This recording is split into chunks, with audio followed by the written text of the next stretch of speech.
All right, so you guys sent in a ton of articles about this Jake Paul-Mike Tyson fight, and wow, this is a lot more interesting than I thought initially. Oh, yeah. Like, going into it, It's fascinating. I was like, oh, this is going to be a joke. Right. But the implications of this are crazy. Absolutely. We're talking November 15th, 2024, AT&T Stadium in Texas. Yep. Packed house to watch a 27-year-old YouTuber Yeah. step into the ring with Iron Mike himself at 58, no less. And the outcome is really what's gotten everybody talking, because I don't think anybody expected Jake Paul to win, let alone by unanimous decision. And it wasn't even close.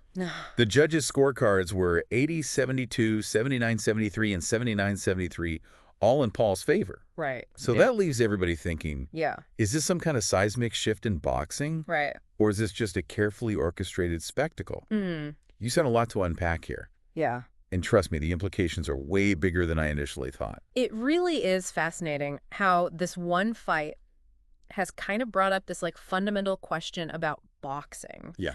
What is a real fight? And, you know, what is the influence of social media? What does this all mean? Exactly. Okay, so let's start with the fight itself. Okay. We know Paul wins, Tyson shows. He's still got some of that legendary toughness. Yeah. But can't keep up with Paul's younger stamina. He just didn't have the gas tank. Right. You know? He wouldn't keep up. And Jake Paul, after the fight, even called Tyson the Goat. Which is interesting. It is interesting. Right. Very interesting. What does that even mean in this context? Right. But then we get into the social media explosion that followed. Oh, the internet basically broke. Yeah. Here are people saying it was elder abuse. Like, how could they let a 58-year-old back in the ring? Right. Especially against a younger active fighter. Exactly.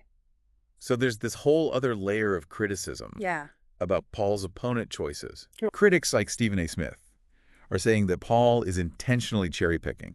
Oh, yeah. Meaning choosing opponents he knows he can beat. To boost his record. Yeah. Rather than taking on fighters in his own weight class. Right. Who could pose a real challenge. Right. He's not fighting the top contenders. Right. He's fighting people that, you know, that he can probably beat. Yeah. And that ties into a bigger concern about boxing's integrity. Absolutely.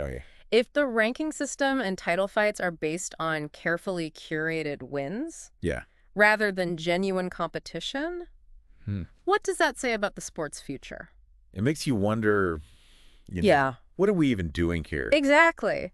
But amidst all the controversy, there was this unexpected wave of positive reactions, too. That's true, right? People were praising the sportsmanship between the fighters. Yeah. Like that image of them hugging after the match. That went viral. It went viral. So how do we make sense of that in light of all the negativity? I think it kind of shows that even in these big spectacles, moments of genuine respect and sportsmanship can shine through. And, you know, for some viewers, that hug might have kind of outweighed all the other concerns about the fight. But this is where things get even more interesting. Okay. There's a whole contingent of fans who believe the fight was staged. Oh, yeah. They point to this slow-motion video from the weigh-in where Tyson sort of slaps Paul. Right. People are debating whether it was real tension or a pre-planned publicity stunt. It's hard to know. And let's not forget the crowd's reaction during the fight itself. Oh, yeah. There were moments of booing, particularly when the action slowed down. Yeah. That definitely fueled speculation that things might not have been entirely on the level. Right. Okay, so for those of us who might not be boxing experts, what exactly does a unanimous decision mean? So essentially what that means is all three judges scored the fight in favor of the same fighter. Okay. So in this case, all three judges thought that Jake Paul won each round. Okay. Convincingly enough to score it 10-9. Got it. So there was really no disagreement among the judges about who won. So it wasn't just a win. No. It was a dominant win. A dominant win. That's got to sting for Tyson fans, even if they acknowledge he's not the fighter he once was. Exactly. And it raises these questions about what Tyson was hoping to achieve with this. Right. Was it just a financial decision? Yeah. A way to stay relevant? Or did he think he could win? Yeah. I don't know. This whole thing is such a weird mix of admiration for these two figures. Yeah. Genuine concern about what's happening to boxing. And suspicion about the fight's authenticity. Absolutely. It's hard to know what to even make of it. Yeah. So the big question hanging over all this is, are these celebrity fights ultimately good or bad for boxing? That is the question, isn't it? Because on one hand, you have people like Stephen A. Smith who are saying that guys like Jake Paul should be in the ring with top-ranked contenders. Right, proving themselves against the best. Yeah. Not fighting retired legends or YouTubers. Right. They worry that these celebrity bouts are cheapening what it means to be a champion. Absolutely. But on the other hand, you can't ignore the crowds that Jake Paul draws. No, you can't. 70,000 people packed into AT&T Stadium. Right. Millions more streaming worldwide. Millions. He's bringing an audience that boxing hasn't seen in years. That's true. So that's the paradox, right? It is a paradox. He's created this spectacle, this must-see event, whether you love him or hate him. Yeah. So we have to ask, is he single-handedly revolutionizing boxing, injecting it with new life and excitement? Right. Or is he simply exploiting a beloved sport for personal gain and entertainment? It's a good question. How do we even begin to answer that question? Right. Where do we go from here? Well, I think it starts with examining what this fight reveals about the fighters themselves. Right. What's next for both Tyson and Paul? Yeah, what is next for these guys? Tyson has hinted that he's not done yet. Oh, really? Yeah, he's even teased a potential fight against Jake's brother, Logan Paul. A Tyson-Logan Paul matchup? It would be a spectacle for sure. That's just, I don't even know where to begin with that. Right. But it also kind of makes you wonder, Yeah. what are these guys even aiming for at this point in their careers? Right. Is it legacy, Yeah. financial gain, or just the thrill of the fight? Oh, maybe all of the above. And what about Jake Paul? Right. He's been calling out big names in boxing for years now. He has. So after this win against Tyson, Yeah. is he finally going to step into the ring with a top-ranked contender? I think there's a lot of pressure on him to do that. Yeah. If he wants to be considered like a serious boxer, Right. he can't keep fighting retired athletes and celebrities. He's got to prove himself. Yeah, he has to prove that he can compete at the highest level. Okay, so we've got these two individual storylines to follow. Right. But I think the bigger picture here is what this all means for boxing. Absolutely. Is celebrity boxing a passing fad? Mm. Or are we witnessing a fundamental shift in how we consume and perceive combat sports?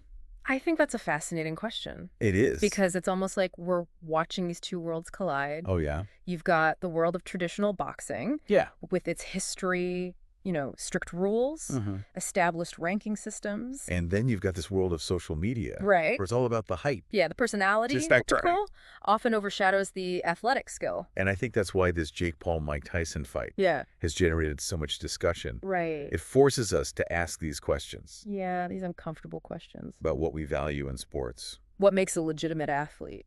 What we even consider entertainment anymore. And it's not just happening in boxing either. We're seeing this trend across all sorts of sports and entertainment. Absolutely. We've got YouTubers playing basketball with NBA stars. Right. TikTokers competing on dancing shows. Gamers becoming like global celebrities. Like the lines are blurring everywhere. They are. And I think that creates both exciting opportunities and unsettling consequences. I agree. On one hand, it's exciting to see new audiences introduced to different sports and forms of entertainment. It is. But then there's this risk of prioritizing spectacle over substance. Right. And what does that do to these traditional athletes who are putting in the work day in and day out? Absolutely. So how do we as viewers navigate this changing landscape?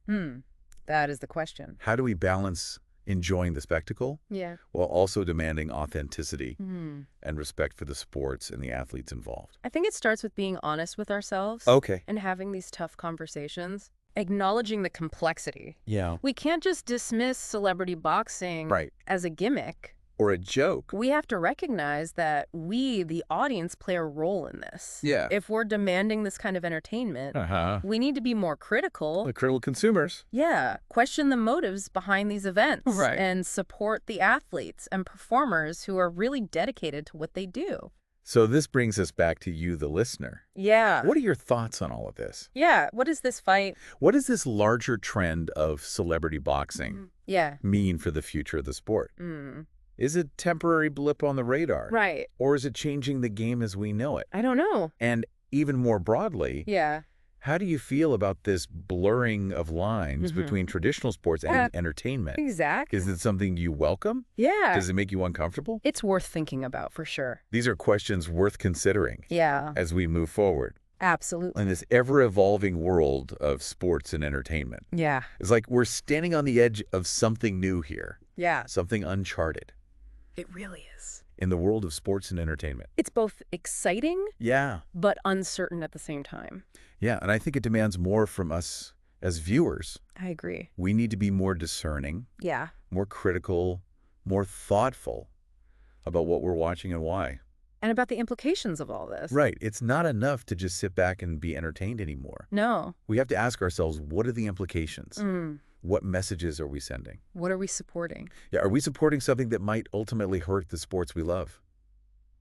It's a big question. It is, and that's what I find so fascinating about this whole conversation. Yeah. It's not just about one boxing match. It's about so much more. We're talking about how entertainment is changing. The power of social media. The blurring lines between celebrity and athlete. Right. And the responsibility we all share as consumers. It's about the future of these sports, too. What's going to happen to these professions? Yeah. Will they adapt? Will they flourish? Or will they get watered down? Lose their meaning? Who knows? So here's a final thought, something to chew on. Okay.